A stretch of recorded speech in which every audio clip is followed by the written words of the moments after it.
selamat pagi untuk teman-teman semua. Pagi ini kita akan belajar bersama lagi tentang laporan yang dihubungkan sama persiapan audit. Dan juga nanti akan disambung sama pajak. Jadi sesi ini ada 2 sesi, hari ini dan hari Senin yang akan datang. Nanti narasumbernya akan dikenalkan nih sama Mas Dar ya sebagai moderator. Tapi pengantar saya adalah ketika kemarin BIMTEK di beberapa OMS, ternyata banyak juga nih teman-teman yang ingin mengetahui bagaimana sih proses persiapan atau sampai melakukan audit eksternal. Nah, tapi saya lihat WhatsApp group ternyata ada juga ya teman-teman yang sudah melakukan audit eksternal, bukan audit project ya, audit eksternal. Nah mungkin pagi ini kita akan belajar bersama dengan narasumber. Narasumbernya siapa? Nanti Mas Dar akan memperkenalkan. Oke, sambil Mas Dar mempersiapkan sesuatunya. Mohon maaf ini pagi ini di kantor kami ada sedikit kendala teknis. Oke, Mas Dar sepertinya akan ganti device dulu. Di sini ada siapa aja nih? Oh, teman-teman dari Yayasan Kebun Pelangi nih, ada Bang Holan, Bang F, selamat pagi. Pagi, Ripe. Om Ripe. Pagi. Kemudian juga ada Mbak Dina dan Mas Fahim. Halo, oke. Terima kasih Bung Ripe sudah membuka kegiatan kita pagi hari ini. Teman-teman sekalian, kita akan langsung masuk ke Mas Dar ya. Oke, makasih. Baik, teman-teman sekalian, untuk sesi kita di pagi hingga siang hari nanti ada waktu atau sekitar 3 jam kita akan berproses bersama. Mudah-mudahan nanti dalam waktu 3 jam ini bisa dimaksimalkan dalam kerangka persiapan lembaga teman-teman untuk melaksanakan audit. Sebagaimana yang diinformasikan juga bahwasanya pasca pelatihan ini dan yang tanggal 19 nanti terkait dengan teksnya atau pajaknya dalam persiapan itu juga nanti ada kesempatan bagi tim 3 OMS mitra untuk kemudian mendapatkan dukungan audit eksternal lembaga gitu ya. Jadi ini juga mudah-mudahan bisa menjadi penyemangat buat kawan-kawan sekalian. Nah teman-teman sekalian, kita akan langsung masuk ke sesi utama kita karena ini yang paling penting tentu saja nanti. Saya akan sampaikan informasi sekilas kepada teman-teman. Yang pertama adalah bahwasanya kegiatan kita ini nanti akan berproses lebih kurang 3 jam dari jam 9 kita buka tadi sampai nanti jam 12. Nah tahapannya adalah setelah ini nanti pemateri kami akan menyampaikan presentasi, lalu kemudian dalam prosesnya silakan apabila ada teman-teman yang hendak mengajukan pertanyaan nanti masuk ke chat room dulu. Nah lalu kemudian nanti akan kita bacakan pada saat presentasi sudah selesai dilakukan. Nanti kita juga akan buka Q&A pasca presentasi sekitar 15 menit. Setelah itu kita akan break sekitar 10 menit ya. Kita akan peregangan dulu, mau bikin kopi dulu boleh, silakan saja. Nah lalu kemudian kita akan lanjut lagi dengan ada materi tambahan nanti yang mudah-mudahan bisa memperkaya hasanah kawan-kawan tentang bagaimana audit keuangan dan perpajakan di lembaga. Lalu kemudian kita akan ada Q&A lagi terakhir untuk menutup kegiatan kita. Nah itu kira-kira rangkaian kegiatan yang akan kita jalanin bersama, akan berproses di hari ini. Nanti saya akan membantu untuk memandu proses diskusi dan tanya jawab dengan kawan-kawan sekalian. Untuk itu saya akan langsung panggilkan narasumber kita di hari ini, Mbak Nurul Ariska Ferani. Selamat pagi, Mbak Ariska. Ya, Mbak. Terima kasih sudah diundang. Alhamdulillah, iya. Terima kasih banyak nih Mbak Nurul, teman-teman sekalian nih Mbak Nurul Ariska Ferani nama lengkapnya ya. Nanti lebih prefer mana dipanggil beliau nih. Kira-kira Mbak Nurul apa Mbak Rizka? Gitu. Rizka aja, Mas. Oh, Mbak Rizka aja ya. Rizka aja ya teman-teman ya. Tapi nggak pakai aja ya, Rizka begitu. Oke, sebelum beliau masuk ke paparan, sedikit akan saya sampaikan riwayat singkat tentang beliau. Nama lengkapnya adalah Nurul Ariska Ferani. Beliau S1-nya akuntansi di Trisakti School Management, selesai tahun 2003, dan kemudian tahun 2008 menyelesaikan Master Akuntansi jurusan Keuangan di UI atau Universitas Indonesia. Nah, pengalaman kerja beliau juga sudah luar biasa ya, karena beliau sekarang posisinya juga mengawal Yayasan Penabulu sebagai senior manajemen tim ya di Yayasan Penabulu. Juga beliau adalah spesialis keuangan, akuntan dan pajak, Nautica Dira Tera PT and Subsidiary ya, sorry. PT Nautica Dira Tera dan anak perusahaannya. Iya, betul sekali ya. Agak susah memang mengejanya ini. Oke, kemudian beliau sebenarnya prosesnya sudah cukup panjang ya, dari 2012 sampai 2013 mengajar keuangan dan akuntansi di Satu Dunia, lalu kemudian di Artikel 33 Indonesia, juga senior auditor dan konsultan KP Arif Johari Light Group, terus kemudian 2019 spesialis manajemen keuangan, membantu juga di Kementerian Lingkungan Hidup dan Kehutanan gitu ya Mbak ya. Lalu 2019 ke 2022 saat ini lebih banyak di Penabulu ya.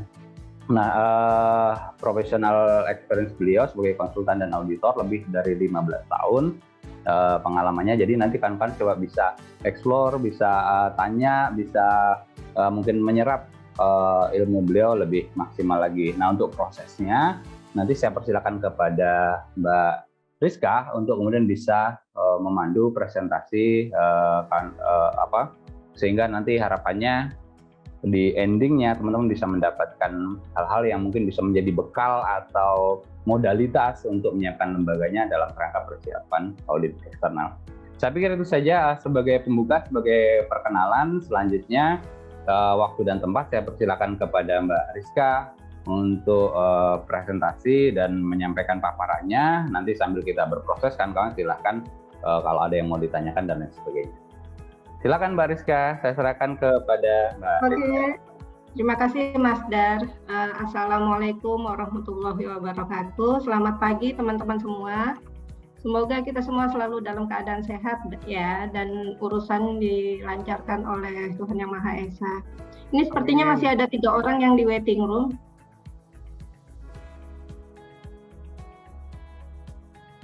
Oke, mungkin bisa disilahkan masuk Mas. Maaf suara saya agak-agak ini parau karena kemarin baru kena MAH. Biasa ya, orang kantoran tuh penyakitnya MAH. Oke, saya akan langsung membawakan materi hari ini.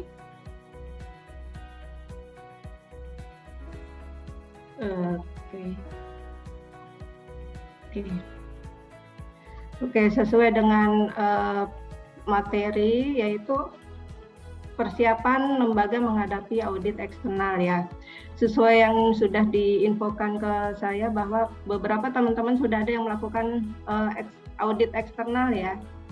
Dan mungkin ada juga yang belum. Ini karena nama di Zoom-nya tidak ada dari lembaga mana. Apa perlu perkenalan Mas? Nggak usah ya?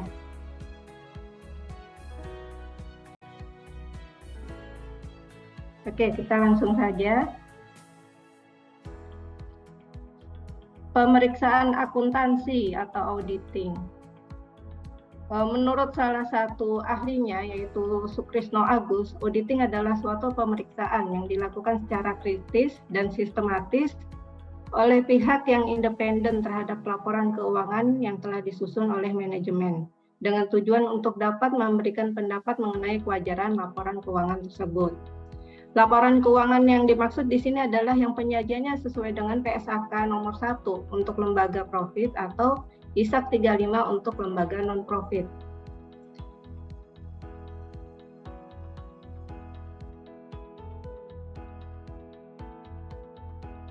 Oke, jadi auditor di sini adalah tujuannya melakukan pemeriksaan terhadap data-data keuangan yang ada di lembaga teman-teman masing-masing. Baik itu transaksi keuangan sampai ke bentuk buku besar. Oke, audit eksternal adalah pemeriksaan yang dilakukan oleh pihak luar yang independen dengan kompetensi audit atau bersertifikat. Boleh nggak milih auditor yang tidak bersertifikat? Itu tidak boleh. Paling tidak kalau jika auditor lapangannya itu tidak punya sertifikat, dia harus diawasi oleh supervisor yang bersertifikat. Harus ada diawasi langsung atau ke partner in charge-nya. Partner in charge biasanya sudah CPA ya, Certified Public Accountant. Untuk ujian di Indonesia ada 3 level oleh IAP. CPA itu CPA dasar, ada beberapa mata ujian, CPA level menengah dan CPA profesional yang level atasnya. Nah, tujuan audit eksternal itu untuk menguji atau menganalisis serta memverifikasi laporan keuangan lembaga sesuai dengan standar audit. Standar audit yang digunakan adalah Standar Profesional Akuntan Publik yang diterbitkan oleh Institut Akuntan Publik Indonesia atau IAP. Jadi jika ada auditor bekerjanya tidak sesuai dengan SPAP, Standar Profesional Akuntan Publik, itu jangan dipilih.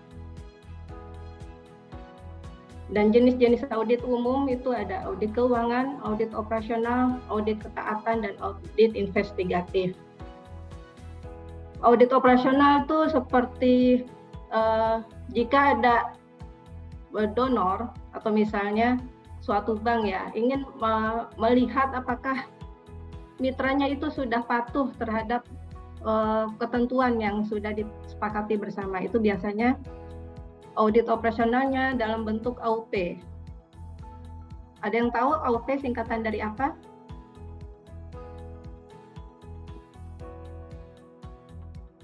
Tidak tahu, Mbak? Oke. AUP itu adalah Agreed Upon Procedure atau prosedur audit sesuai dengan kesepakatan.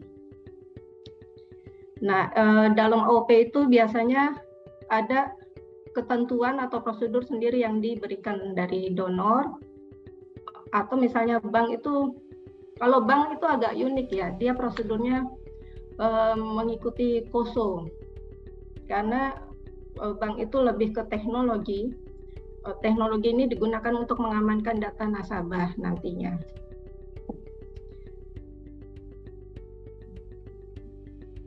Oke. Nah, perbedaan penyajian laporan keuangan PSAK nomor 1 dengan ISAK 35 bisa kita lihat di sini. PSAK 45 itu diganti ke ISAK 35 karena pada dasarnya penyajian laporan keuangan itu hampir sama dengan yang profit. Profit itu biasanya mengikuti PSAK nomor 1 ya. Hanya saja jika misalnya ukuran operasionalnya itu tidak terlalu besar, maka dia tidak bisa disebut entitas yang berakuntabilitas publik ya. Jadi dia jika ukuran operasionalnya masih small, maka dia masuk ke kategori nanti SAK etap. Jadi penyajiannya adalah sesuai dengan ISAK 35 untuk non-laba, PSAK nomor 1 untuk profit. Nah, perbedaannya ada di satu masih sama ya, sama-sama laporan posisi keuangan atau nama lainnya dulu itu neraca. Yang kedua, jika di profit itu laporan laba rugi dan penghasilan komprehensif lainnya, di ISAK 35 untuk non-laba adalah laporan keuangan komprehensif. Ketiga, laporan perubahan ekuitas untuk profit, dan non-laba itu laporan perubahan aset neto. Yang keempat, laporan urus kas sama ya, dan catatan atas laporan keuangan.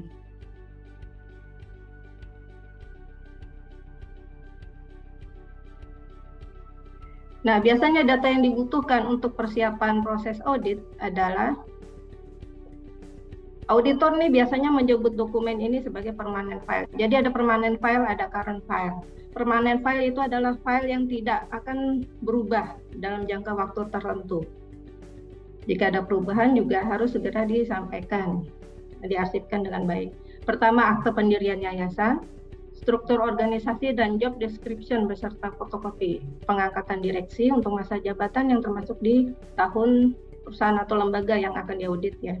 surat keterangan domisili lembaga dari kelurahan dan kecamatan, surat keterangan terdaftar atau NPWP dari kantor perpajakan, surat keputusan Kementerian Hukum dan HAM Republik Indonesia, pengumuman dalam lembaran berita negara RI dari Perum Percetakan Negara, dan tanda daftar yayasan, tanda pendirian. Oke, next. Untuk current file ini biasanya SOP lembaga, laporan keuangan lembaga, neraca percobaan atau trial balance, buku besar, buku pembantu, bukti-bukti transaksi keuangan, daftar aktiva tetap, daftar piutang dan utang, dokumen-dokumen perpajakan terakhir.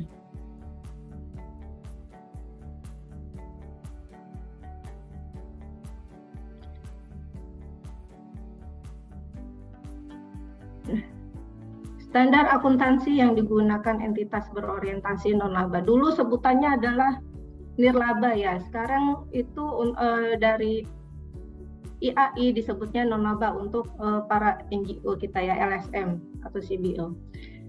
Standar akuntansi yang digunakan non-laba adalah penyajiannya itu berdasarkan ISAK 35.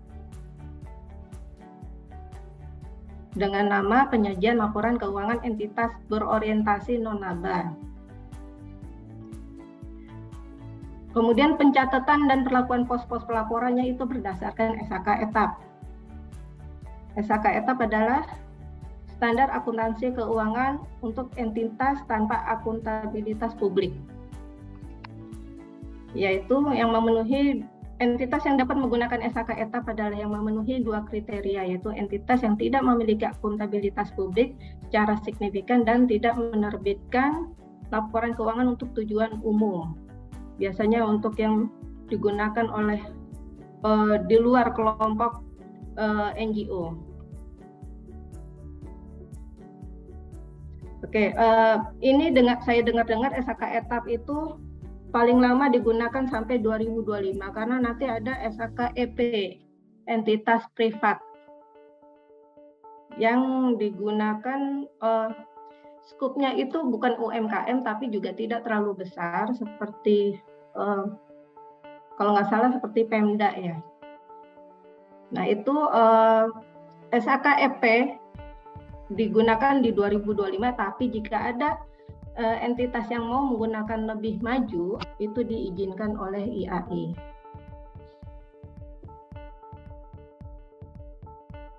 Oke, pos-pos laporan posisi keuangan dan laporan penghasilan komprehensif. Pos-pos ini adalah akun-akun ya, di dalam akuntansi kan ada namanya chart of account. Nah, laporan posisi keuangan terdiri dari 2. Aktiva lancar dan aktiva tidak lancar. Semua pos-pos atau akun-akun ini harus disusun berdasarkan likuiditasnya. Dalam aktiva itu ada kas dan setara kas, yaitu bank dan kas. Deposito, jika teman-teman ada yang memiliki deposito di lembaganya. Piutang, uang muka, biaya dibayar di muka, investasi saham, dan aktiva tidak lancarnya adalah aset tetap. Jika ada aset yang masih dalam dibangun, maka harus dimunculkan di dalam laporan posisi keuangan, yaitu aset dalam pembangunan. Ada yang tahu istilah bahasa Inggrisnya? Kok saya lupa ya? Construction in progress, ya, itu istilah kerennya yang terkenal.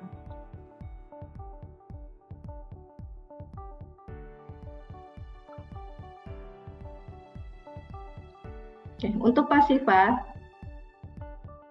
itu ada pendapatan diterima di muka dan utang.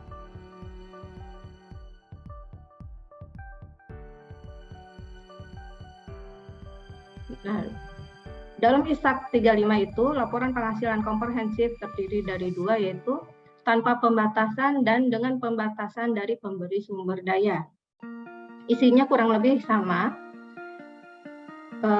Ada sisi penerimaan dan ada sisi pengeluaran. Untuk penerimaan itu ada sumbangan dan lainnya, penghasilan investasi, penerimaan lain-lain.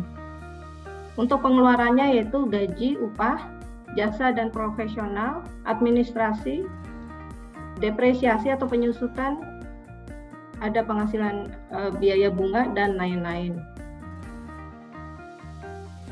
Oke. Kelengkapan dokumen sesuai standarnya yang biasanya ya, gaji dan kompensasi lainnya itu biasanya ada daftar gaji kita bikin, kontrak kerja, daftar hadir. Daftar hadir ini untuk menghitung penggajiannya berapa hari dia masuk dan alokasi basisnya. Jika dia memegang proyek lebih dari 2, misalnya proyek A sekian persen, proyek B sekian persen, maka jika di total 100% untuk personal A.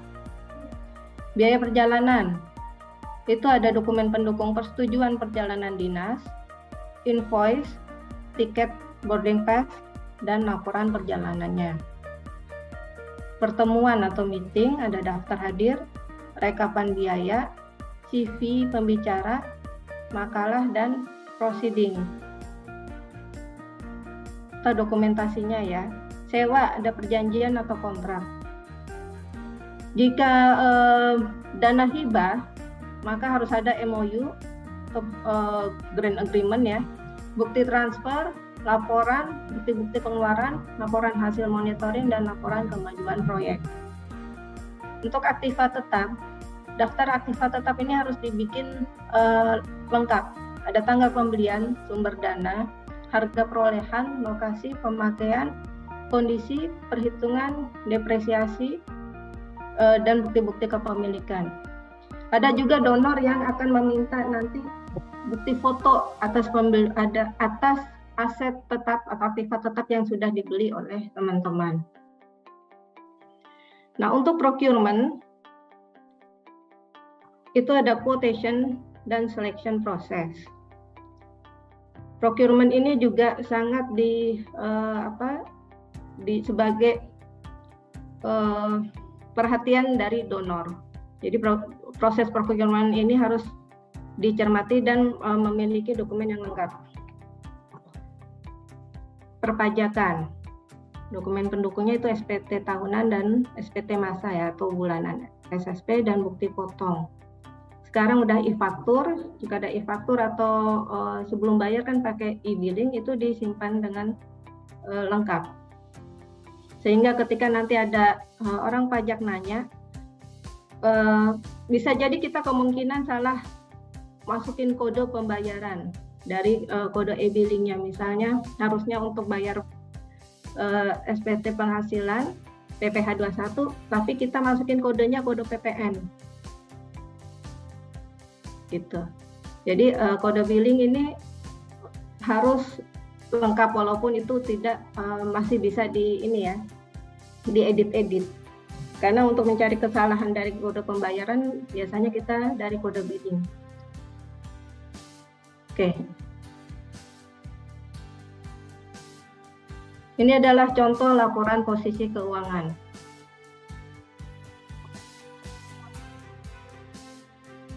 Ini laporan posisi kas terdiri dari 2 tahun, tahun sebelumnya dan tahun berjalan yang lagi diaudit.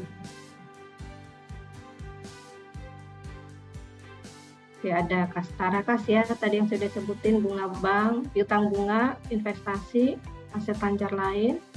Kalau ada properti lain, properti investasi jangka panjang, aset tetap, atau kalau ada construction in progress atau aset dalam pembangunan. Untuk liability, pendapatan diterima di muka, utang jangka pendek, ada utang jangka panjang untuk liability jangka panjang ya. Dan jika teman-teman sudah ada yang menggunakan imbalan kerja, masuk dalam kewajiban jika masih ada kewajiban. Terakhir, aset neto. Di sini diakumulasi antara saldo tanpa pembatasan dengan pembatasan dari pemberi dana.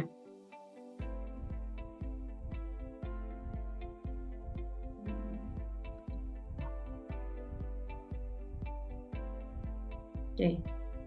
Ini adalah laporan penghasilan komprehensif. Ini lebih lebih enak dilihat untuk dianalisa ya, dan jika pembuatannya model seperti ini, karena kita langsung bisa melihat mana saldo yang dengan pembatasan dari pemberi sumber daya dan mana yang tanpa pembatasan dari pemberi sumber daya. Dengan pembatasan dari pemberi sumber daya itu adalah dana itu tidak bisa digunakan bebas oleh kita karena sudah ada perjanjian dengan donor. Tapi jika terakhir masih ada sisa dana, dan jika donor sepakat untuk memberikan sisa dana itu ke lembaga teman-teman semua, maka nanti ada perpindahannya, kelihatan di nanti laporan perubahan aset neto. Oke, di pendapatan sini atau penghasilan sama aja ya, ada sumbangan, jasa layanan, penghasilan investasi jangka pendek, penghasilan investasi jangka panjang, dan lain-lain. Untuk beban atau pengeluaran, ya gaji, upah, jasa profesional dipisah di penyajian ini ya, gaji lembaga dengan jika meng-hire expertise. Lalu administratif itu biaya-biaya yang misalnya ATK, listrik, air, dan lain-lain, depresiasi, penyusutan bunga, dan biaya lainnya.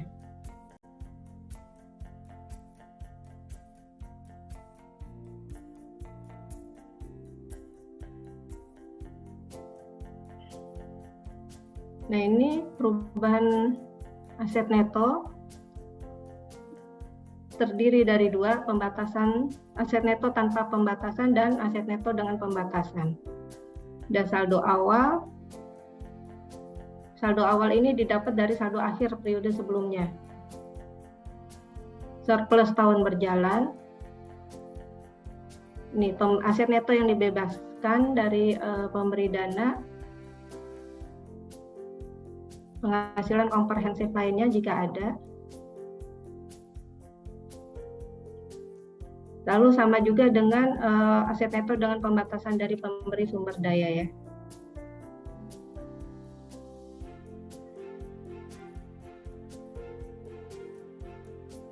Untuk laporan arus kas, pada SAK etap itu menggunakan metode tidak langsung.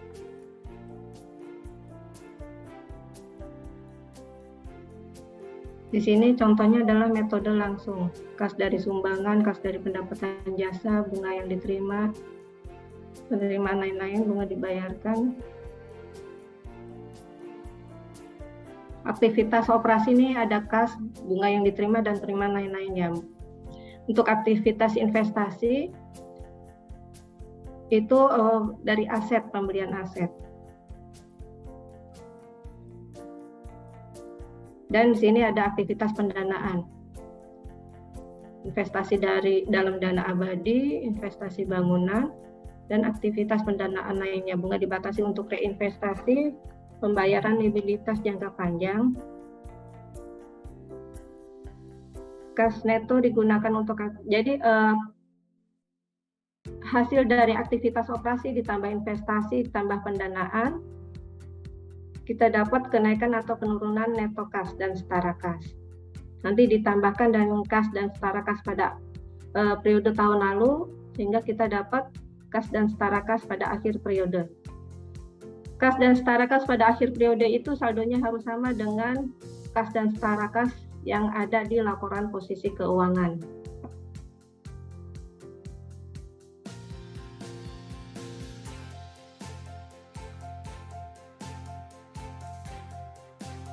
Nah, biasanya beberapa temuan dalam audit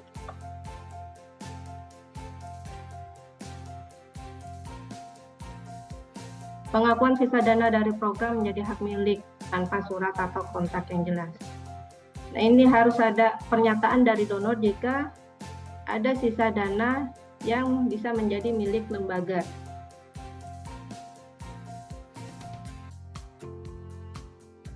Tidak ada nomor urut dokumen atau voucher. Jika tidak ada nomor urut pada dokumen atau voucher, ini akan menyulitkan bookkeeper atau staf pembukuan untuk menginput ke sistem. 3. Transaksi keuangan tidak dicatat secara lengkap. Nah, jika transaksi keuangan tidak dicatat secara lengkap dengan alasan lupa atau bukti hilang, maka ini akan menjadi temuan audit karena apa yang diakui di laporan keuangan dengan yang dokumen fisiknya itu tidak matching dan tidak bisa dibuktikan hanya dengan lisan saja. Keempat, kwitansi atau bukti pengeluaran tidak didokumentasikan dengan baik. Kontrak dengan donor tidak bermaterai dan hilang. Nah, ini usahakan sebelum hilang juga ada di-scan dulu semua dokumen legal. Supaya jika ada diskusi dengan donor mengenai hal-hal yang berbau legal dalam kontrak, itu kita bisa mengcounter dengan baik. Daya serap dan yang fiktif atau pengakuan biaya yang tidak sesuai dengan bukti yang ada. Jadi mungkin personelnya lupa untuk dia ingin menihilkan budget. Nah, tapi ternyata itu tidak sesuai dengan kwitansi yang real, sehingga akan menjadi temuan. Lalu tidak ada daftar kehadiran untuk gaji ya biasanya. Tanggal antara LPPD ini laporan penerimaan dan pengeluaran dana dengan voucher pengeluaran kas itu tidak sesuai. Antara jumlah pengeluaran dengan nilai materai tidak signifikan. Dan lain sebagainya. Mungkin ntar teman-teman bisa diskusi biasanya ada temuan audit apa yang bisa terjadi di lembaga masing-masing. Nah, dalam membahas laporan audit, hasil audit itu harus cepat mungkin, lengkapi dokumen yang masih bisa diusahakan untuk menurunkan temuan. Indikasi jika fraud itu, jika menanggapi temuan itu lama, berarti ada kemungkinan usaha untuk merubah bukti. Termasuk jika donor minta laporan pengeluaran. Itu jika lama, ya pasti ada mereka berpikir yang tidak ke lembaga mitranya. Kedua, jelaskan pada auditor hal-hal yang berkaitan dengan temuan yang belum diketahui auditor. Bahas draft bersama tim baik dari auditor maupun lembaga. Jangan mempengaruhi auditor. Diajak makan yang enak, kita jamu ya supaya nurut sama kita. Sehingga laporan yang tadinya mungkin ada 10 laporan findingnya bisa berkurang menjadi 2 aja. Lalu menanggapi permintaan data tambahan. Menanggapi temuan auditor dengan menyiapkan dokumen-dokumen yang menjadi masalah.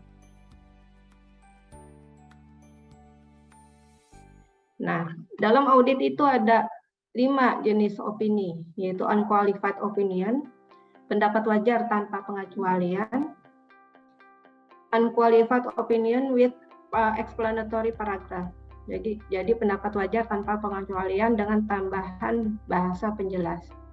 Qualified opinion, pendapat wajar dengan pengecualian, dan disclaimer of opinion, pernyataan tidak memberikan pendapat. Terakhir tuh adverse opinion, pendapat tidak wajar. Oke, sekian materi dari saya. Jika ada teman-teman yang ingin bertanya, silahkan. Mas Dar. Baik, terima kasih Mbak Rizka. Halo teman-teman sekalian, silakan apabila teman-teman ada yang mau bertanya. Atau tadi kalau kita lihat di chat box ya, belum ada pertanyaan kecuali kaitannya dengan materi, apakah akan dibagi atau tidak. Insya Allah tentu saja akan kami bagi, bisa saja dibagi nanti via newsletter atau akan juga bisa lihat di websitenya Impact Plus. Ada pertanyaan sepertinya ini baru masuk ya, 1. Oke, dari Ahim ya. Boleh dibantu nggak Mbak Rizka? Nah, silakan Mbak Rizka. Pertanyaannya Fahim ini dari Yayasan Paramitra di Batu. Enggak cuma. Padahal CM udah dia. Oke, bedanya ya. Ya. Iya, Mbak. Oke, kalau unqualified itu laporannya kita lulus, bagus. Unqualified itu berarti bukan tidak berkualifikasi, tapi ini adalah level tertinggi dari opini audit. Bentar ya. Nah, kalau unqualified audit with explanatory itu misalnya suatu perusahaan ya di audit, namun ada satu anak perusahaan yang tidak dapat diaudit karena kebakaran. Cuma datanya sudah ada di pusat. Nah, itu dimasukin dalam bahasa penjelas.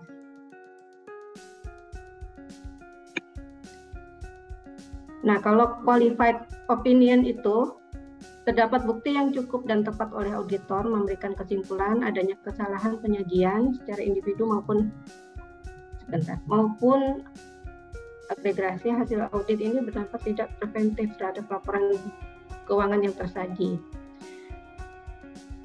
Nah, namun ada beberapa hal yang auditor merasa tidak diungkapkan oleh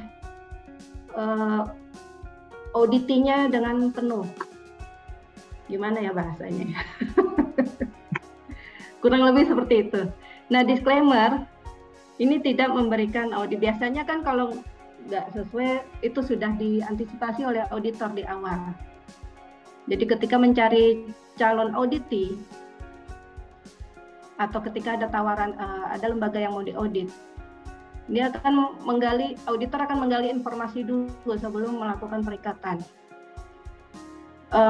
Mengukur material, apakah jika mengambil lembaga X ini dampak materinya bagaimana, ada hubungan politik enggak, misalnya mengaudit dana politik ya, partai, itu nanti resikonya bagaimana hasil auditnya, akan menjadi dibawa ke ranah hukum atau tidak. Ada juga yang misalnya menggugat lewat hukum, tidak sesuai, lalu auditornya dipanggil.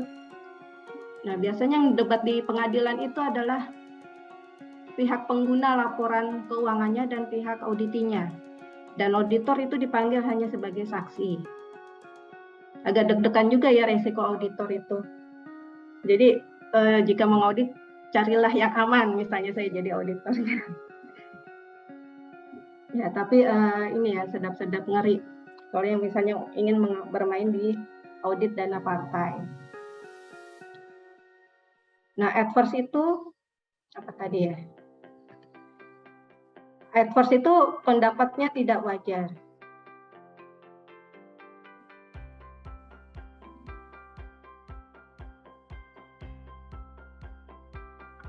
Kurang lebih seperti itu.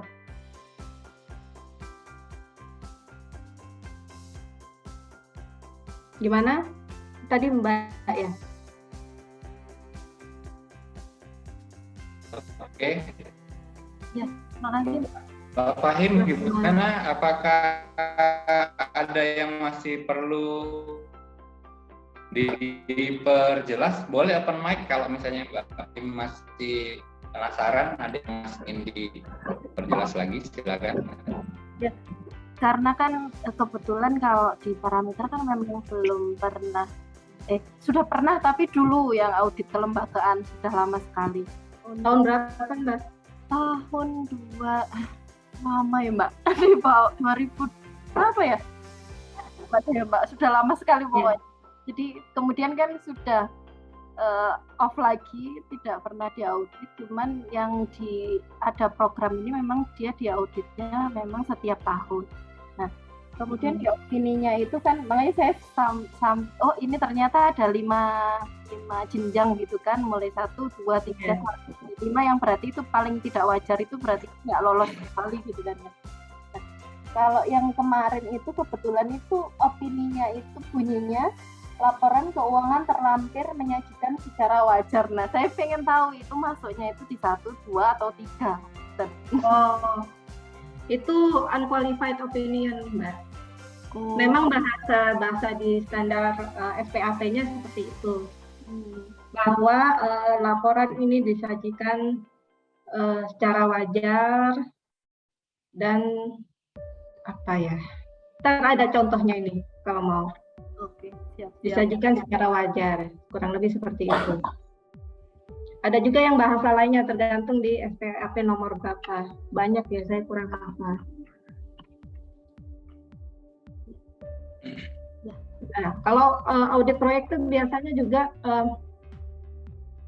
donor akan meminta standar asing. Apakah auditor ini mampu memenuhi ketentuan yang ada di standar asing yang mereka ketahui. Untuk PSHK ini kan sudah mengikuti IFRS dan IAS ya. Hanya saja standar auditnya itu ada misalnya IAS sekian. Apakah auditor bisa menyajikan, memeriksa laporan ini sesuai dengan ketentuan IAS 50 misalnya. Padahal kita sudah mengikuti standar asing, termasuk SPAP. Nah itu kita ikuti kemauan donor, kita masukkan dalam perjanjian, nanti auditornya. Lalu bekerjanya juga nanti memberikan opini, akan menyerempet ke apa namanya ya, jenis pemeriksaan yang donor inginkan. Tuh. Jadi kayak rambu-rambunya dulu gitu ya Mbak ya, untuk ngasih pakarnya lah istilahnya kan ya, apa yang akan diperiksa gitu kan sampai diperiksa. Jika audit proyek ya, jika audit lembaga itu mengikuti kita Indonesia, walaupun Indonesia sudah mengadopsi ketentuan luar ya, tapi kita akan jelaskan, auditor akan jelaskan ke pihak donor itu bahwa standar ini sudah mengikuti ketentuan dari IFRS dan IAS.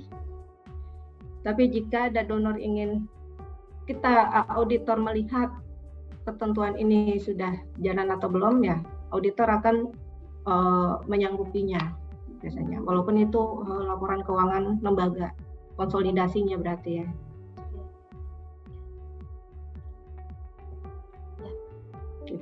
Yang bingung nanti banyak donor ketentuan. Kebanyakan donor. Oke, kita masuk ke penanya berikutnya dulu ya. Nanti sambil mungkin di sesi atau di pertanyaan berikutnya nanti akan lebih clear lagi ya apabila masih ada yang mengganjal. Ini pertanyaan sebelum kita ke AB ya. AB sudah cung tuh. Kita ke Mbak Dwi dulu dari Elsa Semarang. Pertanyaannya ada 2. Yang pertama, mohon info Bu Rizka, bila kita mempunyai beberapa donor yang salah satu donor sudah dilakukan audit rutin, apakah audit akan dilakukan di semua donor? Lalu kemudian pertanyaan yang keduanya, bagaimana memilih KAP ini ya? Bagaimana memilih KAP yang mana nih? Kok di saya nggak muncul, sebentar.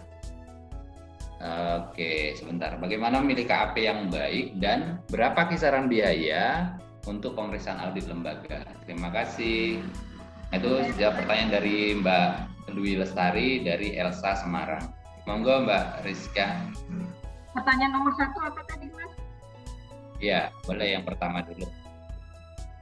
Apa itu tadi? Bila kita mempunyai beberapa donor yang salah satu donor sudah dilakukan audit rutin, apakah audit akan dilakukan di semua donor?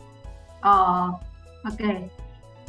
Nah ini enaknya jika ada satu laporan proyek yang udah rutin diaudit, auditor akan memeriksa sisanya karena ini tidak mungkin dirubah. Jadi KAP 1 tidak boleh debatable dengan KAP lain menyerang ya, saling menyerang, kecuali jika donor meragukan hasilnya. Gitu. Jika meragukan hasilnya dan minta ganti KAP itu baru Permintaannya bahasanya. Boleh menanyakan Mbak Bu Rizka. Maaf, ini dengan siapa? Dengan Bu Lestari, Mas Wanto. Masih tentang yang pertanyaan. Maaf, raise hand dulu ya. Kita giliran dulu sebentar. Baik. Satu-satu ya penanyanya. Silakan kawan-kawan yang mau nanya raise hand atau tulis di chat box dulu. Nanti setelah dipersilakan baru kawan-kawan boleh interupsi ya. Ini kita fokus ke pertanyaannya Mbak ini dulu ya. Mbak Dwi dulu ya. Dari Elsa. Oke, silakan Mbak Rizka dilanjutkan. Nanti kalau perlu dikonfrontir nanti Mbak Dwi akan saya persilakan untuk open mic. Ya, gitu Mbak Dwi. Mungkin Mbak Dwi langsung yang nomor 2 apa tadi? Pendapatnya audit itu Bagaimana Bu? Jadi begini Bu, apa namanya, untuk audit yang rutin dilakukan oleh salah satu donor itu tadi, kami tidak menerima hasilnya. Jadi kami adalah bagian dari audit. Karena kami adalah mitra, maka kami adalah bagian auditnya dan kami tidak menerima kopi atau hasil auditnya. Begitu. Apakah kopi atau hasil auditnya dari penerima donor yang utama itu karena itu tadi, karena kita hanya bagian dari itu. Jadi gimana ya ceritakannya?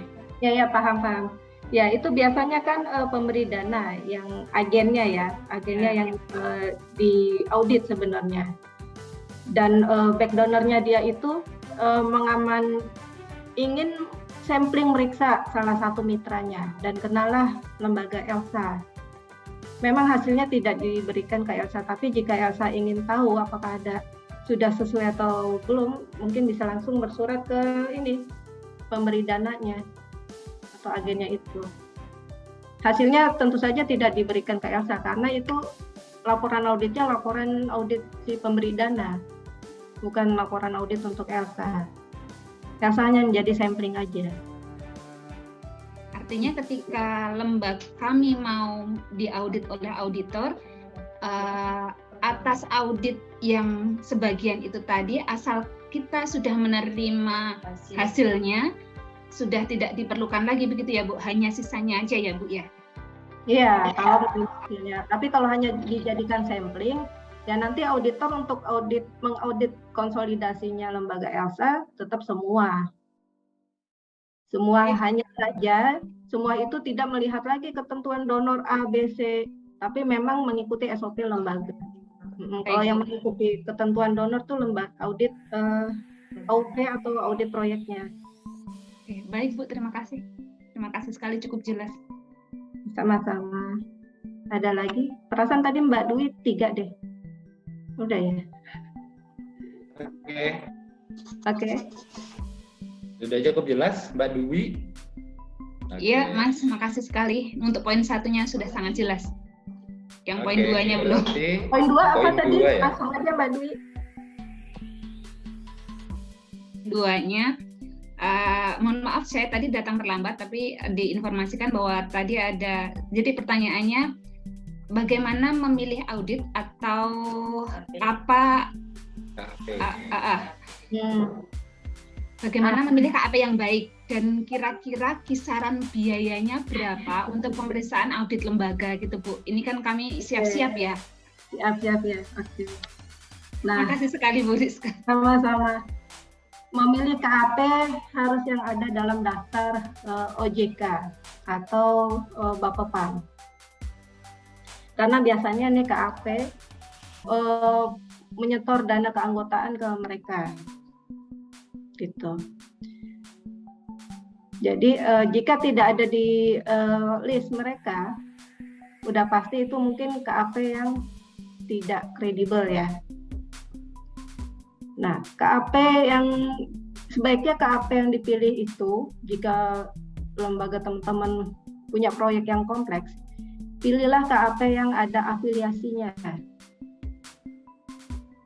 Afiliasi itu gandengan dengan lembaga luar negeri, sehingga standar yang dijalankan itu sudah pasti patuh pada ketentuan dan tidak memilih sembarangan auditor lapangan.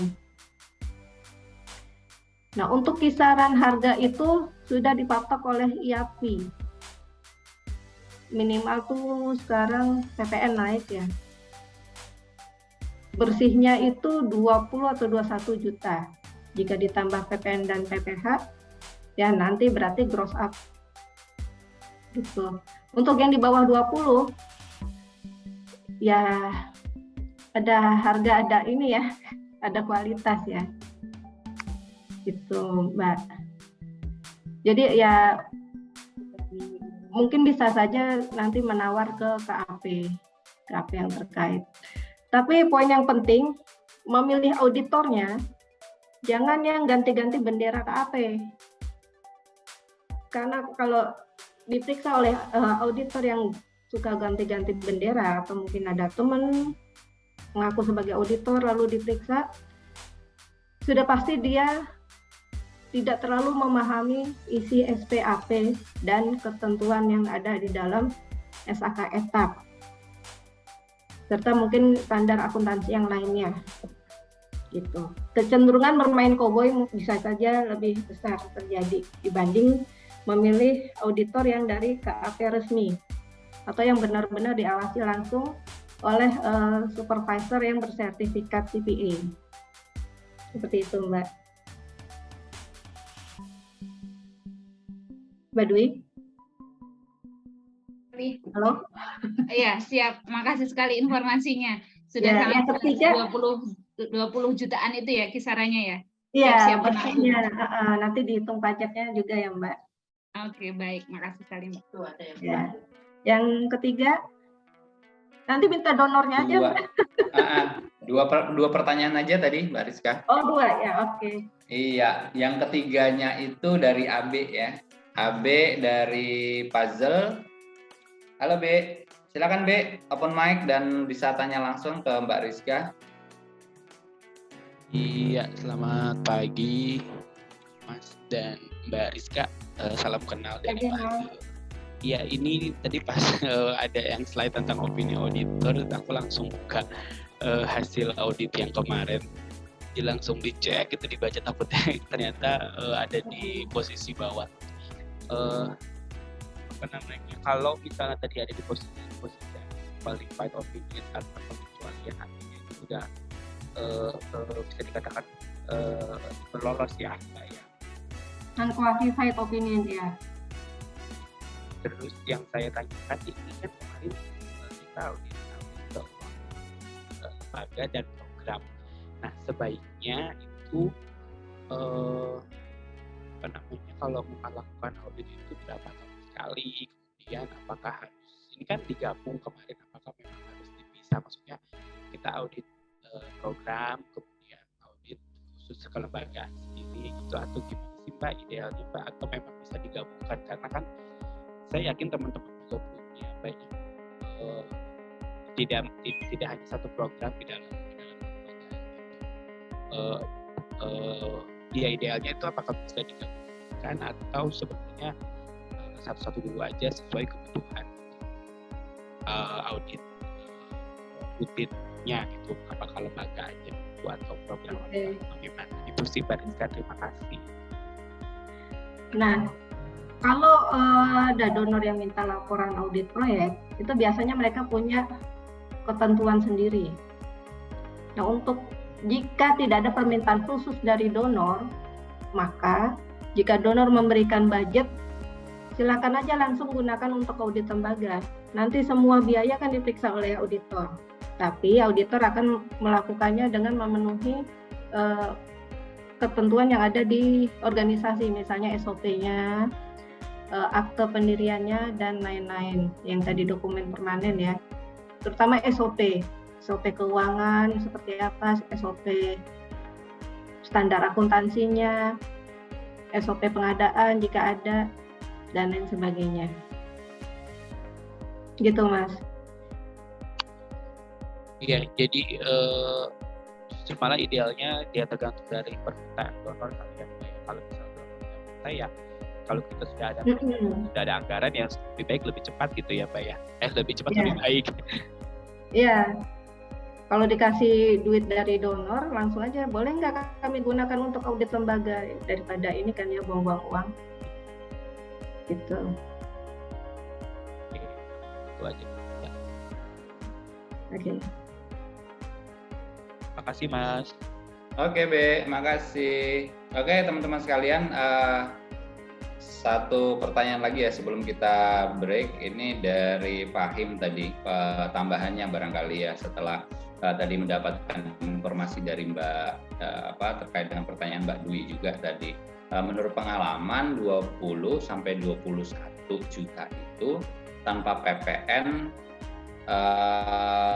pelembagaan atau per proyek Bu Rizka katanya. Jadi kalau 20 sampai 21 itu biasanya per proyek atau per seluruh aktiviti seluruh arus ininya lembaga gitu. Monggo Mbak Rizka. Oke, biasanya itu fee dilihat dari total kisaran penghasilan yang dikelola dalam setahun. Nanti diambil 1% dari total penghasilan yang dikelola oleh lembaga. Nah, tergantung lagi nego, jika bisa nego. Lembaga tuh biasanya yang ini ya, KAP yang agak bagus ya. Yang bagus tuh 25. Bisa nego, ya mungkin bisa di ini, di apa ya namanya. Tolonglah bisa bantu gitu ya. Dan proyek tuh biasanya minimal 20. Tergantung besaran transaksinya Bapak dan Ibu. Gitu, jika ditugaskan untuk sampling site, ke site itu kan pasti ada penerbangan, ada uang makan untuk auditornya. Nah, itu bisa jadi 50 untuk audit lembaga. Ada kemarin Sumatera. Berau. Seperti itu. Tergantung besaran transaksi di ini yang akan diaudit dan resiko-resiko yang akan dihadapi. Gitu. Oke, terima kasih Mbak Rizka. Jadi gitu ya Mbak Fahim kira-kira. Jadi tergantung besaran proyek dan atau transaksi yang ada di lembaga, karena satu lembaga bisa saja beberapa proyek dan juga bisa saja kemudian punya unit usaha dan lain sebagainya, tentu saja kan akan berbeda. Belum lagi kalau misalnya harus melakukan field visit misalnya ya, jadi itu tentu saja di luar kesepakatan terkait dengan pembiayaan gitu. Nah itu tapi kemudian negotiable gitu ya Mbak Rizka ya, jadi bisa dibicarakan lah misalnya seperti itu. Oke teman-teman, untuk tanya jawab kita close dulu ya, nanti disimpan dulu. Silakan kalau kawan-kawan masih ada yang mau ditanyakan nanti tadi di chat box atau chat room, bisa juga nanti teman-teman kemudian raise lagi, kemudian nanti kita bisa diskusikan lebih jauh lagi. Nah, namun sebelum itu kita akan break dulu teman-teman. Namun sebelum break kita akan ada polling nih teman-teman, akan ada polling. Nah, pollingnya apa, terkait dengan apa saja pertanyaannya dan nanti arahnya kemana. Saya persilakan ke Ripe untuk memberikan penjelasan singkat dulu terkait dengan polling ini apa sih maksudnya, begitu. Silakan Pe. Terima kasih Mas Dan. Kalau ditanya polling ini apa, kita mengisi sesi break nih karena bisa ditinggalin. Kita break berapa menit Mas Dar? 10 katanya. 10 menit. 10 menit. Oke, 10 menit. Oke, teman-teman, ini silakan teman-teman memilih dari polling yang ada. Ini berkaitan sama sesi yang tadi Mbak Rizka sampaikan dan juga mungkin bisa menjadi pertanyaan atau penjelasan lanjutan ya terkait dengan audit eksternal organisasi ya. Seperti yang kita rencanakan, kita memang ini ya ingin melakukan audit eksternal organisasi ya, bukan audit per project. Oke, sambil menunggu waktu atau menjelang waktu istirahat break ini, silakannya ditampilkan pollingnya. Nanti kita akan bahas 2 menit lah setelah istirahat selesai. Terima kasih.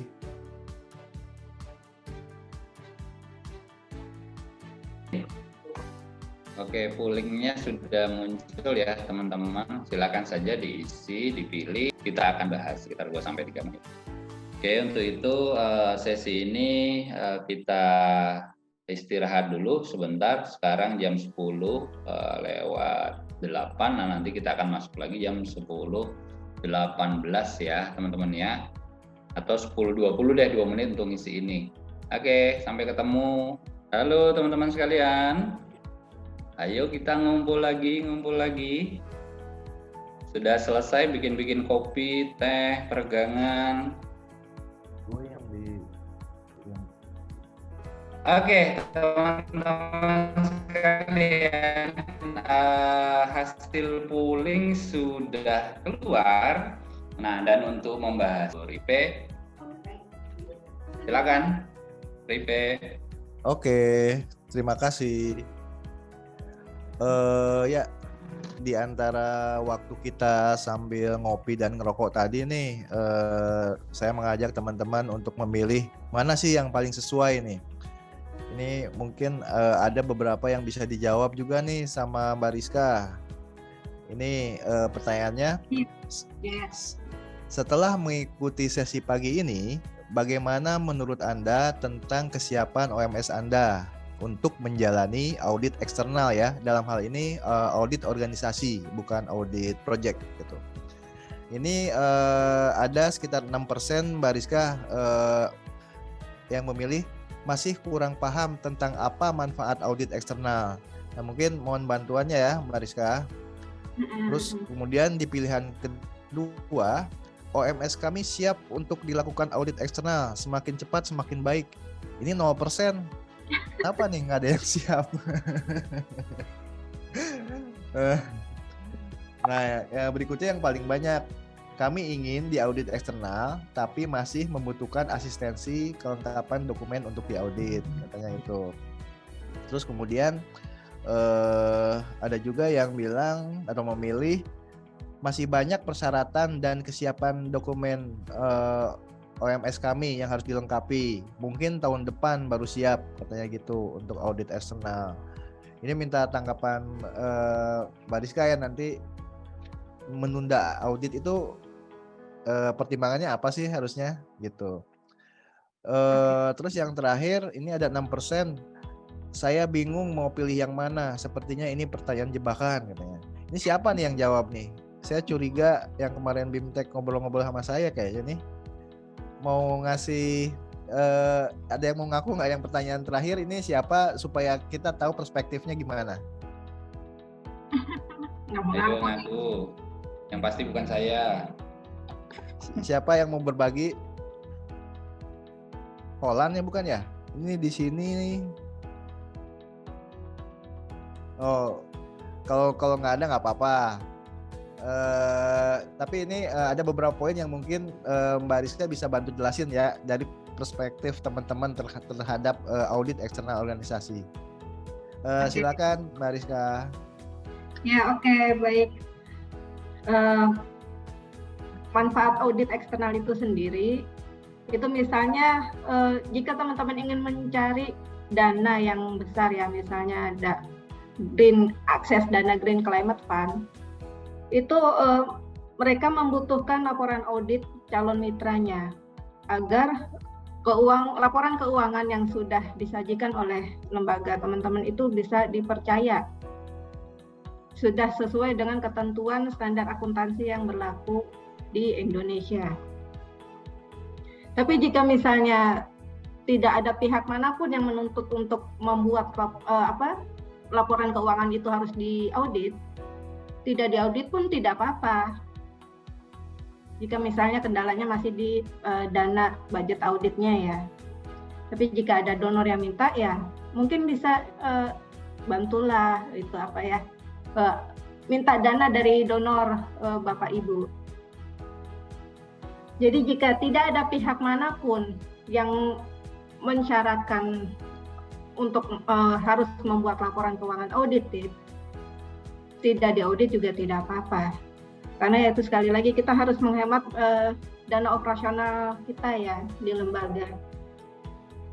Tapi jika disyaratkan dan ingin mencari dana yang lebih besar, maka harus diaudit karena saingannya ketat. Sekarang lembaga yang dulunya besar pun menjadi turun pangkat dan sama-sama mencari porsi makanan yang sama dengan LSM yang baru berdiri misalnya gitu.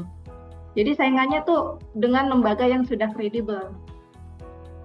Hanya saja karena faktor pandemi kemarin mungkin dia lagi ini ya turun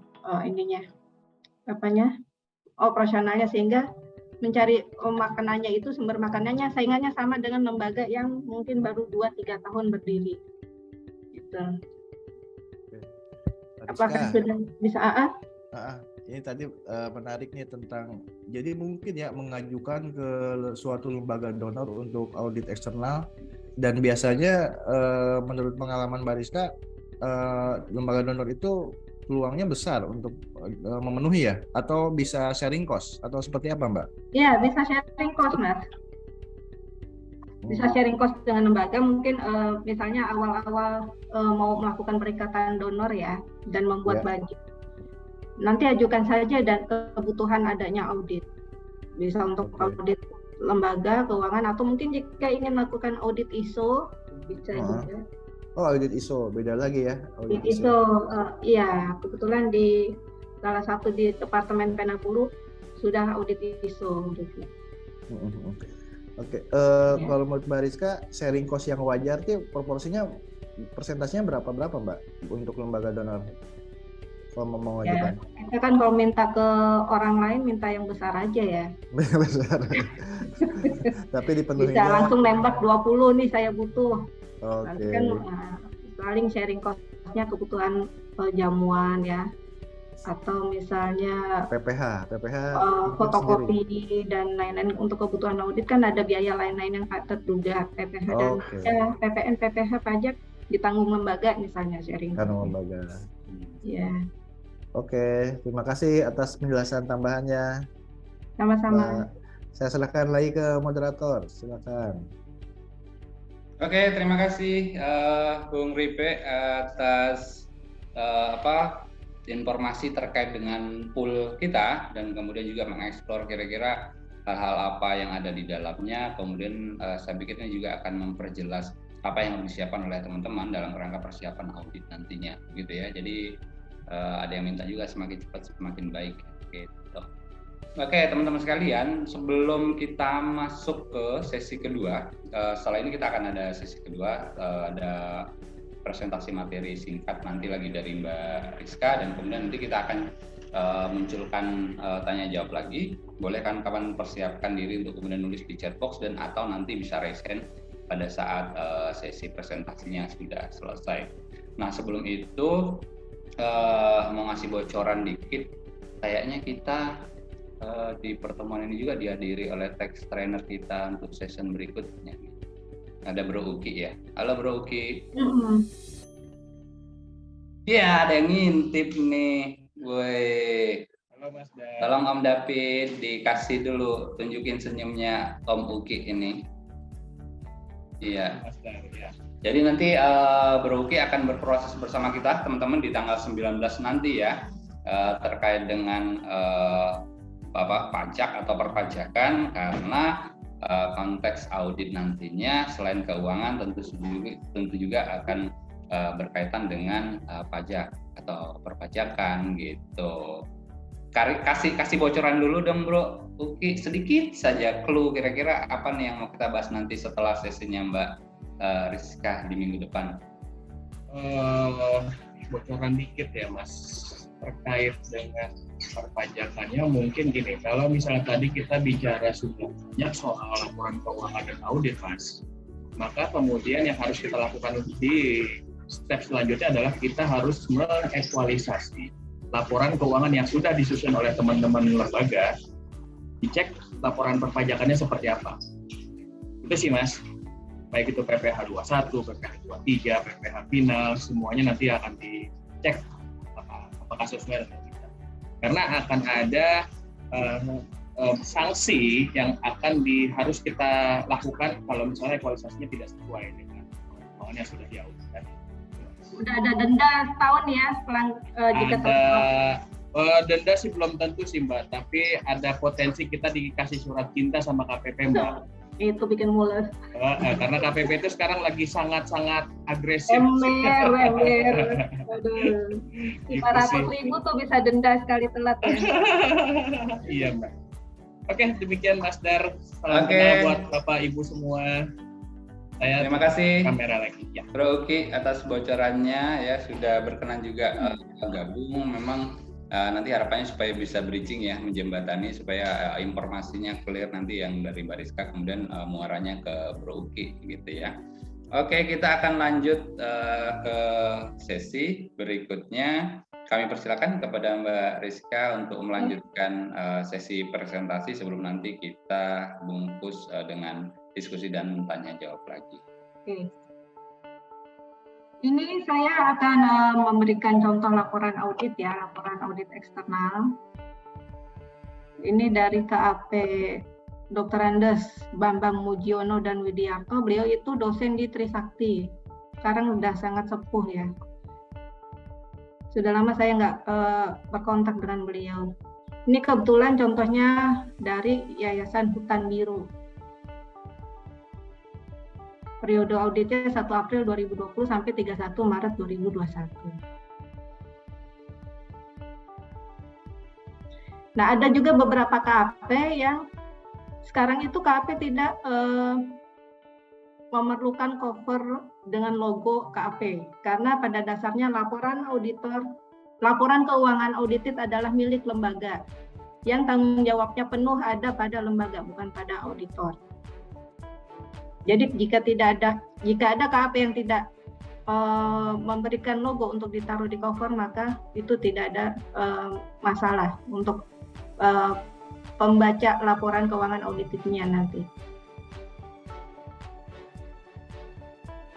Oke, ini yang penyajiannya 2 bahasa.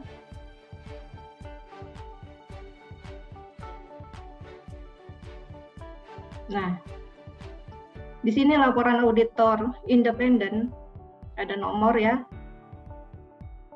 LAI laporan auditor independen, AU sekian-sekian, kepada Dewan Direksi Yayasan Hutan Biru. Kami telah mengaudit laporan keuangan Yayasan, terdiri dari laporan posisi keuangan periode sekian, serta laporan lainnya nih, masuk semua dalam sini. Dan suatu ikhtisar kebijakan akuntansi signifikan dan informasi penjelasan lainnya. Tanggung jawab manajemen atas laporan keuangan. Manajemen bertanggung jawab atas penyusunan dan penyajian wajar laporan keuangan tersebut sesuai dengan standar akuntansi keuangan di Indonesia, dan atas pengendalian internal yang dianggap perlu oleh manajemen untuk memungkinkan penyusunan laporan keuangan yang bebas dari kesalahan penyajian material, baik yang disebabkan oleh kecurangan maupun kesalahan.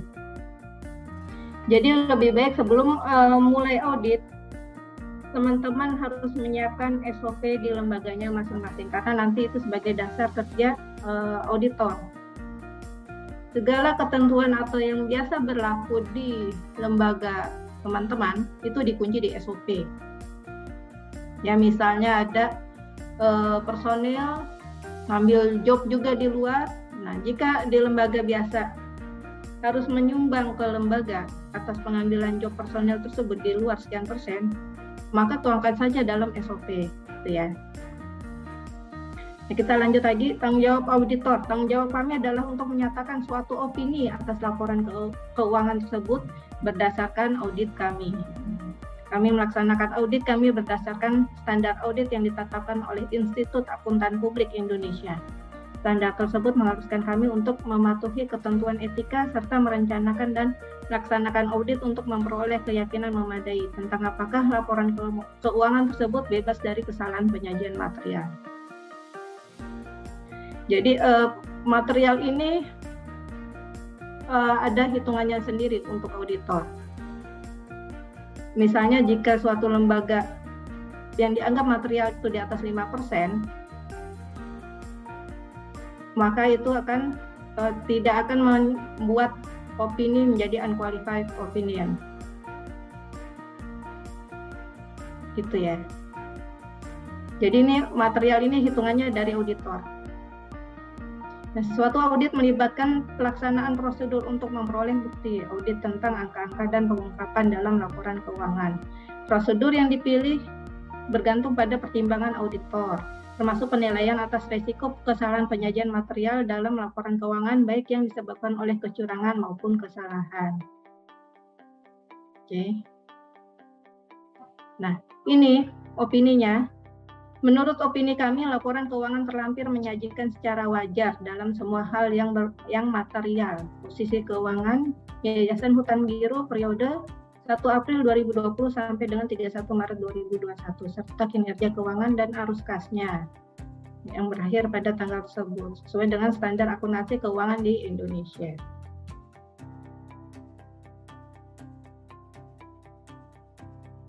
Ya nih. Di sini terlihat bahwa auditor juga mempertimbangkan pengendalian internal yang relevan dengan penyusunan dan penyajian wajar laporan keuangan entitas.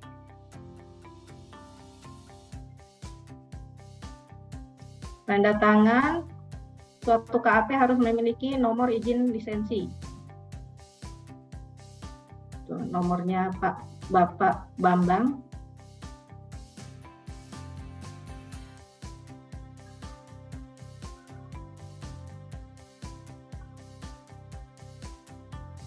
Ini ada surat pernyataan direktur bahwa direktur dan seluruh jajarannya bertanggung jawab penuh atas laporan keuangan Yayasan Hutan Biru. Ini dibuat surat pernyataan. Dan ini harus. Nah, kita masuk ke laporan posisi keuangan.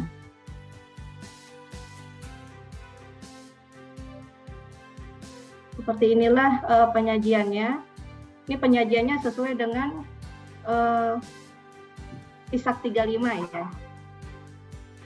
Nah, untuk pos-posnya ini, kas setara kas, uang muka, aset, itu sesuai SHK ETAP. Nanti bisa dipelajari apa bedanya SHK ETAP dengan PSHK umum. Banyak misalnya di SHK ETAP itu tidak perlu melakukan revaluasi aset tetap. Nah, jika ada kegiatan yang cukup kompleks di suatu lembaga non-laba, maka itu menggunakannya adalah standar PSHK. Sudah tidak bisa SHK ETAP, misalnya seperti rumah sakit ya, itu sudah menggunakan PSHK. Ini ada pertanyaan untuk laporan posisi keuangan. Tadi ada pooling yang menyatakan belum siap dokumen pendukungnya, seperti apa itu ya? Untuk menyajikan ini sudah bisakah? Halo? Ada yang mau nanya? Monggo dipersilakan. Nah, untuk memudahkan auditor bisa juga teman-teman keuangan menyajikan laporan seperti ini. Cukup satu bahasa, nggak usah pakai bahasa Inggrisnya. Nah, nanti dari sini kan ketahuan ya, apakah dia balance atau tidak. Ini kas dan setara kas untuk berbagai macam proyek. Lebih mudah jika menggunakan software accounting ya. Software accountingnya bebas. Yang jelas bisa memudahkan untuk analisa di tingkat manajemen di lembaga masing-masing. Dan untuk orang keuangan jangan menyajikan data mentah ke direktur, misalnya, nih Pak lihat sendiri jurnalnya, jangan gitu. Lebih baik susun yang rapi seperti ini. Jika ada permintaan dari direktur untuk membantu beliau pengambilan keputusan. Ya, jadi ini penyajian seperti ini bisa digunakan di internal dan untuk manajemen level atas. Jangan diberikan Excel yang rumit, pusing mereka. Ini uang muka dari berbagai macam proyek dikonsolidasi di sini. Aset jangan lupa datanya yang akurat dan metode penyusutannya. Lebih enak pakai metode garis lurus ya. Ada yang sudah melakukan penyusutan atau yang kelupaan melakukan penyusutan? Biasanya ada yang kelupaan sehingga ini auditor yang ngerjain penyusutannya. Ngerjain itu namanya accounting service, bukan lagi audit. Ya, total aset harus sama dengan total jumlah liability dan aset neto. Nah, ini utangnya. Dari sini kita bisa bandingkan bahwa utang tahun berjalan itu lebih besar daripada tahun sebelumnya. Termasuk ini, aset netonya. Ada peningkatan aset neto di tahun berjalan dibandingkan dengan tahun sebelumnya.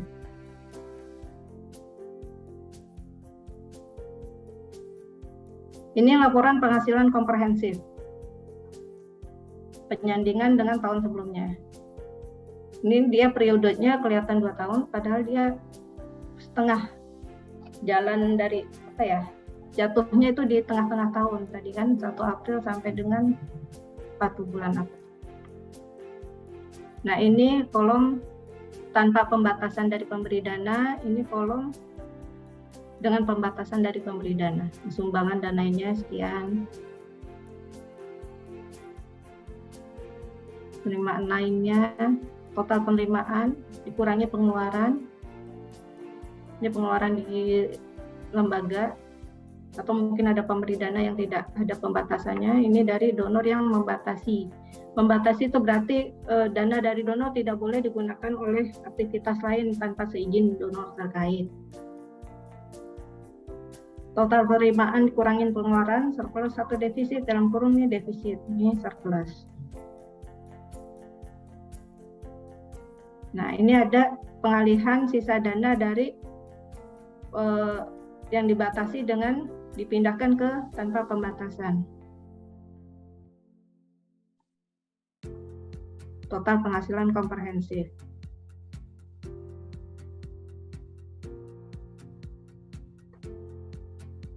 Nah, ini perubahan aset neto. Saldo awal ini adalah saldo akhir dari periode audit sebelumnya nih. 2.076 juta sekian.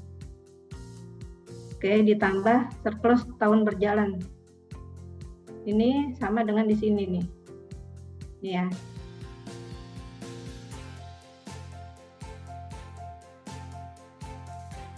Lalu aset neto dibebaskan, masuk sini. Dapatlah saldo akhir aset neto. Jika ada penghasilan komprehensif lain, bisa. Dapatlah total aset neto.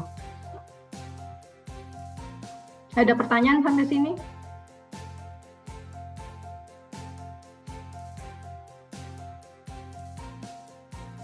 Dwi, tadi ada respon dari Puzzle, katanya laporannya sama persis nih sama Puzzle gitu. Nah, terus iya, lalu kemudian ada pertanyaan dari Mbak Dwi, apakah ada template Excel yang bisa dibagikan untuk kami sesuai dengan standar audit itu, Bu Rizka? Tunggu, yang mana dulu? Template belum, tapi bisa dibikin sih. Ada Excel-nya untuk yang bermainnya jurnal. Jurnal jadi debit kredit.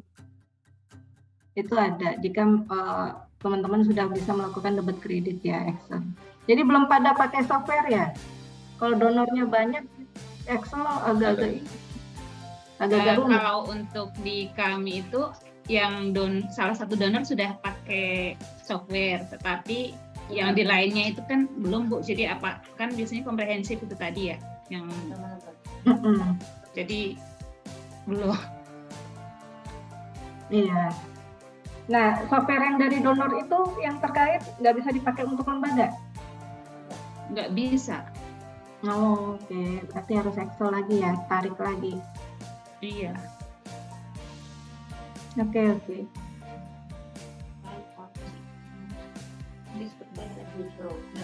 Jadi butuh ini template ya, template untuk konsolidasi. Boleh yang memudahkan aja sih Bu, sebenarnya yang maksudnya yang gambaran kita punya intinya yang bisa untuk konsol atas 2 atau 3 donor gitu, yang dan juga tidak begitu ribet kalau debit kredit jurnal insya Allah sih sudah bisa. Kemudian kayak short if itu tuh kan sedikit-sedikit itu ya. Jadi dari jurnal masukkan ke buku besar itu insya Allah juga sudah bisa. Jadi untuk compile dari berbagai donor dimasukin dari beberapa jurnal di short gitu, kemudian masuk ke buku besar. Nah itu kan insya Allah tanpa database itu masih bisa. Nah cuma kan harus ada banyak tuh, ada laporan arus kas, kemudian banyak hal, mungkin beberapa sheet yang lain yang kami harus pelajarin dulu. Kalau seandainya ada template-nya gitu Bu Rizka, makasih sekali. Oke, nanti diurus sama Impact Plus ya Mbak? Siap Bu. Mas Wanto. Iya, siapa Mas Dar atau siapa? Oke, ada lagi? Baik, nanti kami tagihkan ke coach-nya ya, lalu kemudian kami distribusikan ke teman-teman begitu. Sistemnya kan gitu. Oke, terima kasih Mbak Dwi atas pertanyaannya. Silakan teman-teman lain apabila masih ada yang ingin ditanyakan, digali, mumpung masih ada kesempatan kita untuk hari ini berproses. Gampang kan ya nih? Akuntansi itu gampang. Kalau akuntansi untuk NGO masih nggak terlalu rumit ya. Yang rumit itu permintaan banyak dari donor.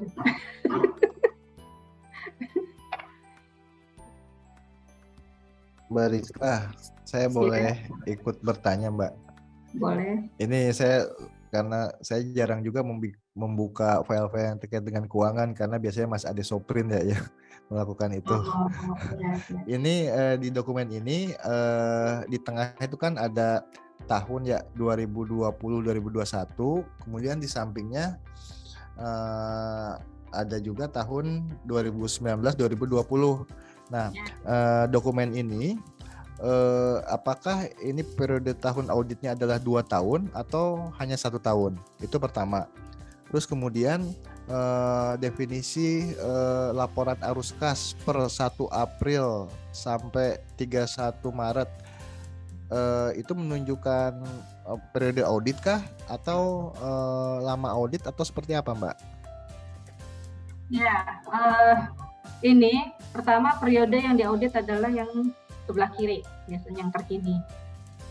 Jadi pembayaran auditnya pasti yang ini pembayarannya dulu ya. Ini yang berjalan. Hanya laporan audit ini kan harus disandingkan dengan periode sebelumnya untuk dianalisa oleh pengambil keputusan. Maka yang periode sebelumnya yang sudah diaudit disajikan juga di semua nih. Sorry miring. Nih. Ya. Ini untuk memudahkan analisa kita dan pengambil keputusan lainnya. Kebetulan dia mulai auditnya tuh tengah-tengah tahun, mungkin mengikuti donor tetapnya dia, si Yayasan Sandiru ini. Artinya kalau baru pertama kali audit berarti hanya satu bisa. Yang terpapar, yang tersajikan di sini hanya 1 ya periodenya. 1. Ya, tapi laporan audit itu harus disandingkan. Jadi jika year to year, maka year sebelumnya itu unaudited nanti tulisannya. Oh, tetap disajikan tapi unaudited ya. Ya. Oke. Artinya ketika teman-teman ingin mengaudit misalnya periode tahun 2021 gitu, 2020-nya pun harus disajikan ya dengan catatan. Iya betul. Iya. Oke. Dan auditornya tolong dibantu untuk menyajikan periode yang unaudited. Jangan nyuruh mereka untuk merhatikan ya. Karena audit bukan accounting service. Oke. Supaya cepat proses auditnya gitu Pak. Biasanya berapa lama Mbak kalau dokumennya lengkap Mbak proses audit eksternal ini? Kalau lengkap dan tidak terlalu banyak aktivitasnya itu 2 minggu. 2 minggu. Ya, deadline-nya cepat ya. Oh, dan ini maksud saya kan lingkup kerja teman-teman ini kan lingkup kabupaten kota ya, jadi tidak ada kunjungan antar kota juga gitu kecuali auditornya yang datang ke kota tersebut atau mungkin memilih jaringan auditor yang ada di kota tersebut. Itu bisa lebih cepat ya? Bisa. Kalau datangin dari luar kota juga bisa cepat. Kan untuk datang itu first meeting ya, first meeting terus menggali pertanyaan, menggali ini. Nah, jika misalnya bisa cepat juga sih, 2 minggu bisa datang dari luar. Rata-rata 2 minggu ya. Iya, kecuali kemarin pandemi, jika tidak, kemungkinan besar tidak bisa berkumpul, maka bisa dilakukan ini online juga, asal datanya cukup lengkap. Siap. Atau datang untuk ngambil, dibawa, terus bisa secara online. Oh, oke. Berarti memang tetap harus hard copy harus siap ya, Mbak? Iya, betul. Hard copy. Oke, terima kasih. Sama-sama.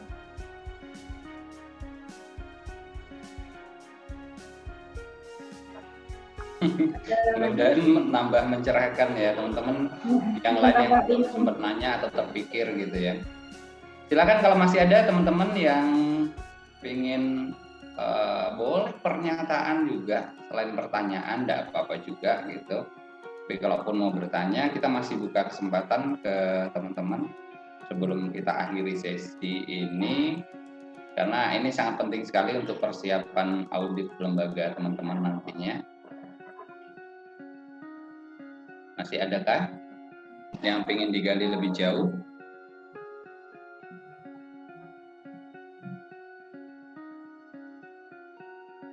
Oke, kalau tidak ada lagi, kita akan closing ya, lebih cepat untuk pertemuan di sesi ini, karena mungkin rata-rata kan sudah cukup clear ya.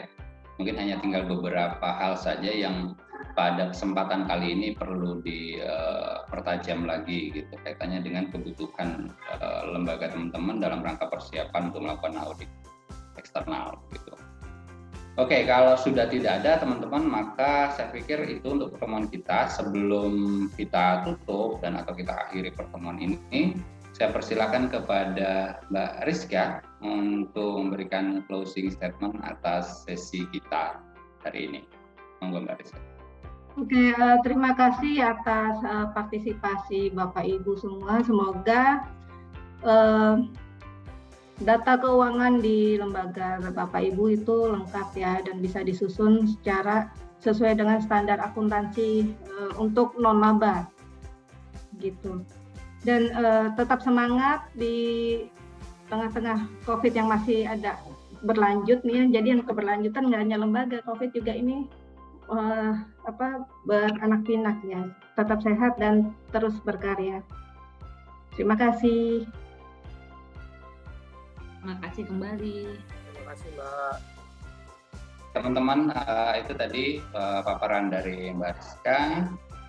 Mudah-mudahan memperkaya hasanah teman-teman sekalian, menambahkan atau mungkin menguatkan apa yang kira-kira masih dibutuhkan oleh kita masing-masing. Proses masih akan terus berjalan teman-teman. Oke, teman-teman sekalian, kita akan bertemu lagi di sesi kedua nanti terkait dengan tax atau pajak maupun perpajakan dengan coach yang tadi sudah sempat kita munculkan sebentar ya, Bro Uki gitu, di tanggal 19. Jamnya sama, jam 9 sampai jam 12 kita kasih kesempatan. Oke, untuk pertemuan kali ini saya persilakan kepada perwakilan Impact Plus, Bung ya.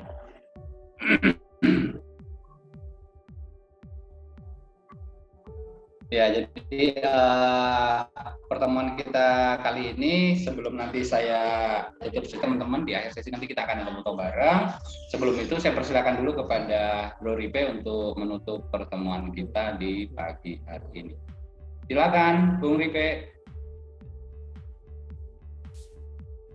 Terima kasih Mas Dar, Mbak Rizka. Catatan saya juga jadi ada ini nih, catatan dari Mbak Rizka nih, bahwa audit organisasi adalah untuk kepentingan organisasi dan ada kaitannya atau menunjang keberlanjutan karena untuk meningkatkan daya saing ya tadi Mbak Rizka ya. Terima kasih sekali nih sudah memberikan pencerahan. Terus kemudian saya sebenarnya mencatat untuk proses selanjutnya karena akan ada ya setidaknya 3 OMS lah yang akan kita support untuk pelaksanaan audit eksternalnya. Tapi mekanisme seperti apa nanti akan kami sampaikan setelah sesinya Mas Uki nanti di hari Senin ya. Ya. Ya mudah-mudahan teman-teman bisa terlibat aktif kembali di hari Senin yang akan datang dan kita akan sampaikan bagaimana mekanisme dukungan kami terkait dengan eksternal audit organisasi. Mungkin itu aja Mas Dar. Terima kasih semuanya. Selamat siang. Oke, terima kasih Bung Ripe sudah sekaligus wrap it tadi ya. Jadi sudah sekaligus membungkus kegiatan kita ini. Tadi seperti yang disampaikan oleh Bung Ripe, teman-teman tetap standby di pertemuan berikutnya karena salah satu benefit dari teman-teman yang hadir pada saat ini dan konsisten ikut di kegiatan tax atau pajak pelatihan pajak di tanggal 19 nanti, salah satu benefitnya insya Allah 3 di antara OMS yang hadir ini akan dapat benefit. Untuknya bagaimana syarat-syaratnya, bagaimana kami akan sampaikan setelah sesinya Bro Uki di tanggal 19 nanti. Oke teman-teman sekalian, sekarang saya minta teman-teman untuk open cam dulu semuanya. Kita akan foto bersama. Dan untuk sesi foto bersama, saya persilakan ke David untuk ini mengarahkan. Silakan David. Oke, untuk terima kasih teman-teman yang prosedurnya. Mas Doni Ibrahim mau ikutan foto bersama. Kak Cio, Kak Rosiana, Kak Nino. Sorry saya sebut semua namanya di videonya. Oke, saya hitungnya. Karena ini ada 2 slide, jadi saya akan ke foto belakang. Saya hitungnya 3, 2, 1. Sekali lagi, 3, 2, 1. Oke, thank you. Semuanya saya kembalikan ke Mas Dia dan jangan lupa ya kembalikan ke kemarin. Oke, terima kasih sekali lagi teman-teman sekalian Mitra Impact Plus. Mudah-mudahan senantiasa sehat. Kita bisa bertemu lagi di pertemuan berikutnya. Tetap semangat untuk membesarkan lembaga, untuk sustainability lembaga. Nah, mudah-mudahan sesi kami hari ini bisa benar-benar dirasakan manfaatnya oleh teman-teman. Sampai ketemu hari Senin tanggal 19 September jam 9. Kita akhiri. Assalamualaikum warahmatullahi wabarakatuh. Selamat siang. Waalaikumsalam warahmatullahi wabarakatuh.